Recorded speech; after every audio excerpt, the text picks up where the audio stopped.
Hi, my name is Jake Greenspan, and welcome back to the Greenspan Floor Time Approach. Many children experience temporary regressions. These regressions can happen at different times of year, sometimes in the fall or the spring, or at different moments in life where a child might be going through some internal physiological changes, or there might even be changes in their outside environment.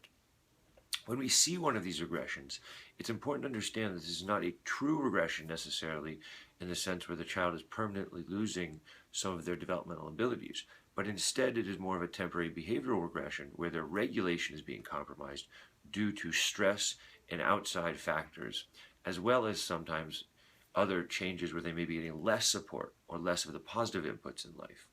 And when we see these regressions, we have to look at what's changed, what some of the new challenges or stressors are, as well as have they stopped receiving some of the things that they benefited from. Unfortunately, we can't always figure out exactly what causes a regression, but whenever we see the regression or change in behavior, we want to go back to the basics. This means providing more support, more love, more time for the child to be in counter-regulating one-on-one interactions, i.e. doing more floor time, and decreasing the amount of stress that the child is experiencing. So this means we want to decrease exposure to highly sensory-rich environments, as well as decreasing their exposure to demands and challenges in their environments.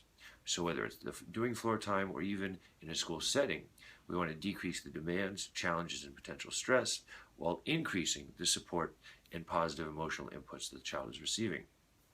During the floor time sessions, it's very important that we focus on getting into simple back and forths, not challenging the child at high levels of complex questions and abstract thinking, or even just requiring them to use more language during the interaction.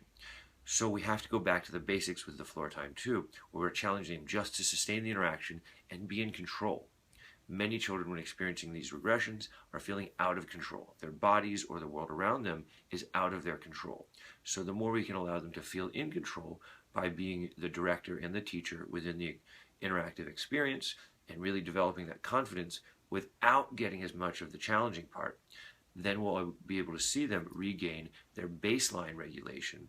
And then we can start to reintroduce some of the challenges in the world around them, but not until they've re-achieved that baseline.